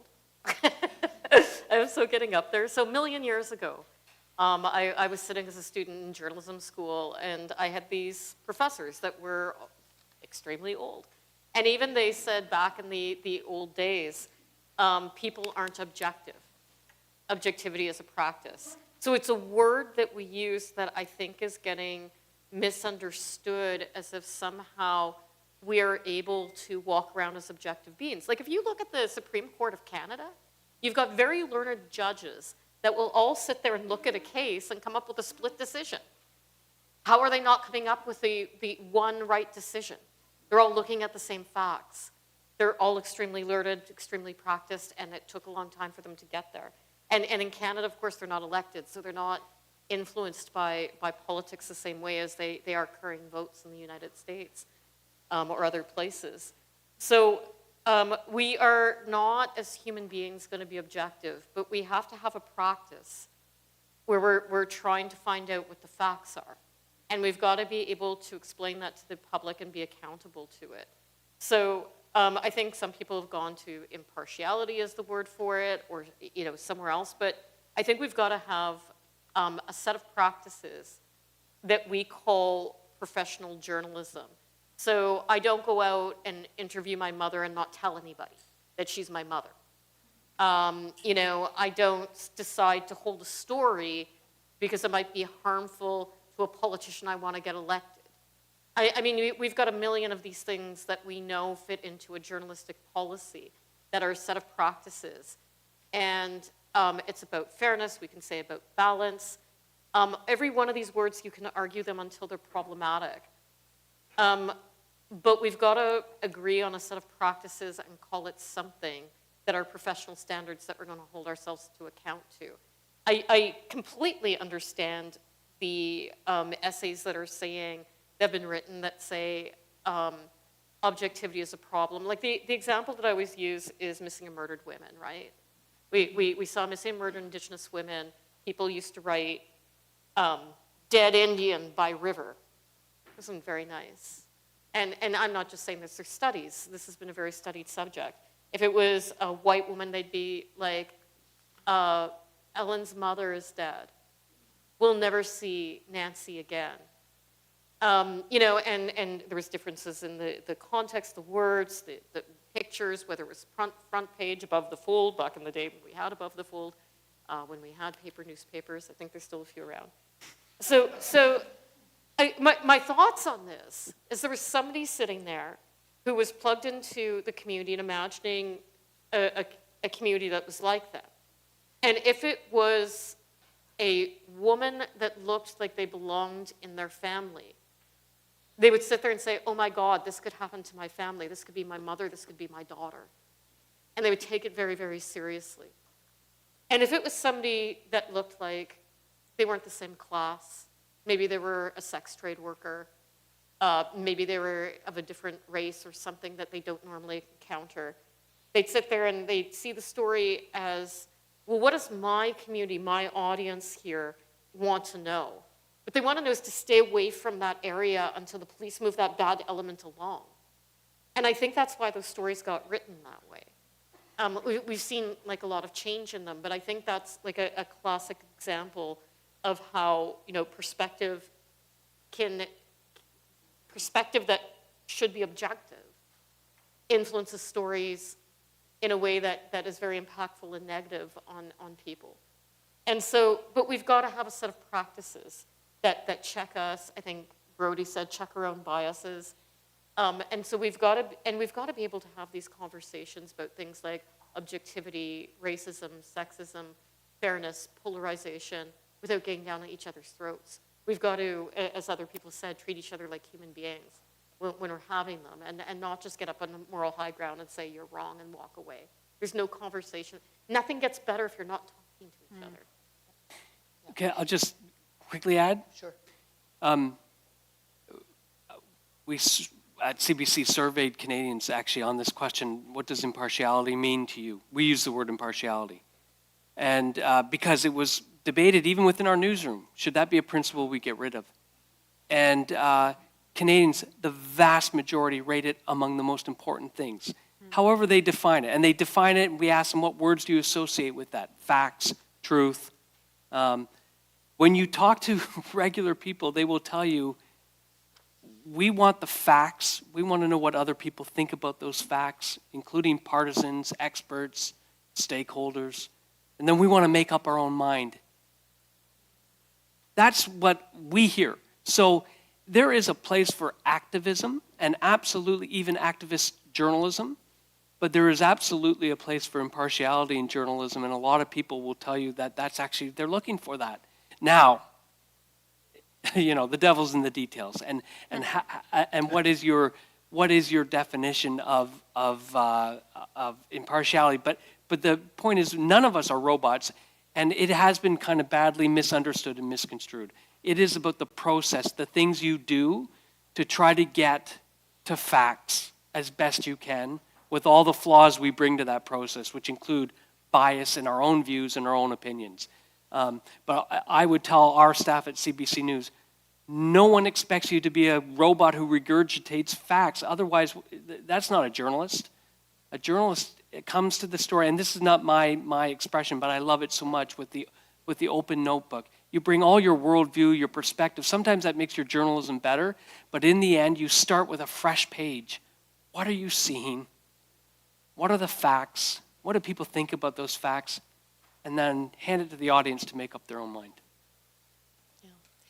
So because we are journalists, we're meant to mind word count, deadlines, allotted time, and we're there.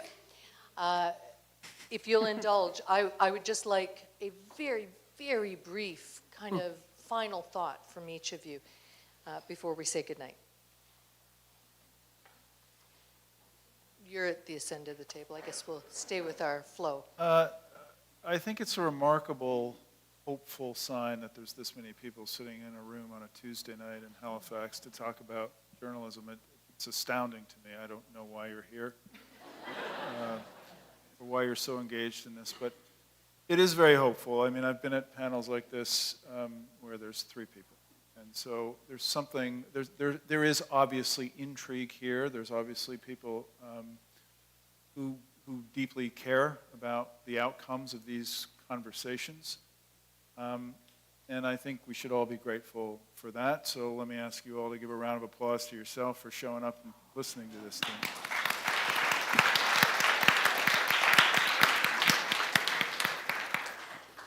Nicole? Live stream. How many are watching online? I don't have the numbers. Anybody have that number? Round of applause Higher for those earlier. folks too. I think what I'll say is, I can remember so clearly being in your seats and looking down the barrel of an industry where there are not enough jobs and too many people, and wanting desperately to be a journalist. And I just want you guys to go out there and be confident and be yourselves and believe that you can do it, because you matter and you should be a part of the conversation. Karen?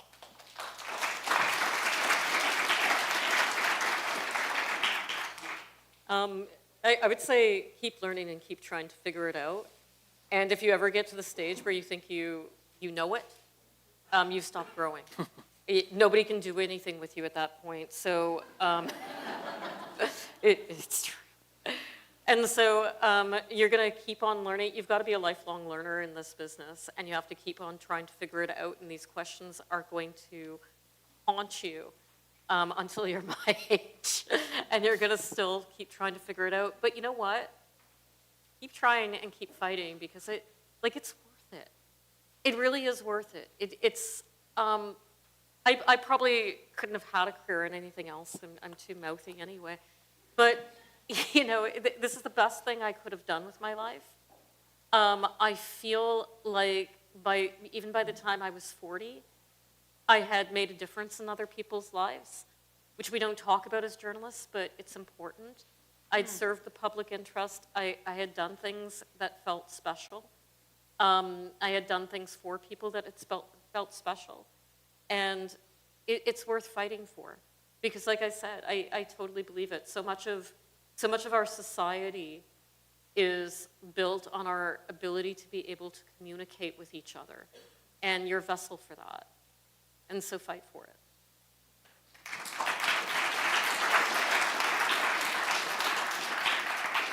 I was trying to write something really profound. It's that end of the And table I failed. problem. So I'll say to the media, news media, journalists, continue to look in the mirror and address those flaws and imperfections and the things we do that make people feel like we don't get them and so they don't need us. Because we've got a lot to get better at. And then to the rest of the world, I'd say please do two things. One, keep the conversation going about journalism as service, as public service, as a public good. And gosh, download an app, get a subscription, read, watch, or listen. Maybe pay for news, maybe. I think that's how you support news organizations. And I'm amazed you're awake. I really am so grateful for your attention as well. I think this is just kind of lifts me out of here tonight to see such an engaged group. Thank you so much.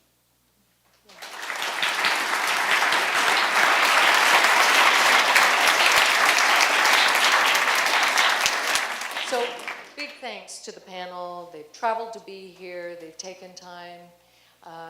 Really, I'm grateful to you for such a good conversation and an important one. And to Pauline Dakin, ladies and gentlemen.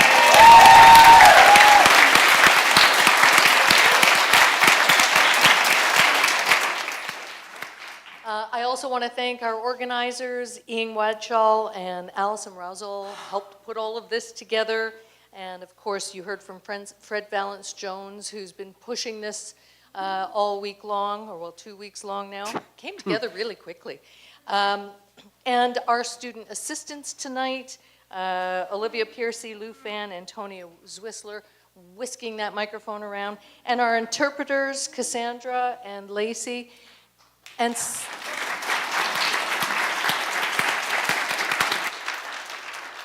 And truly, as others have said, thank you to you for kind of buoying us with your interest and your concern for journalism. And I echo that idea, is keep engaging with us. We're trying hard. Thank you for being here.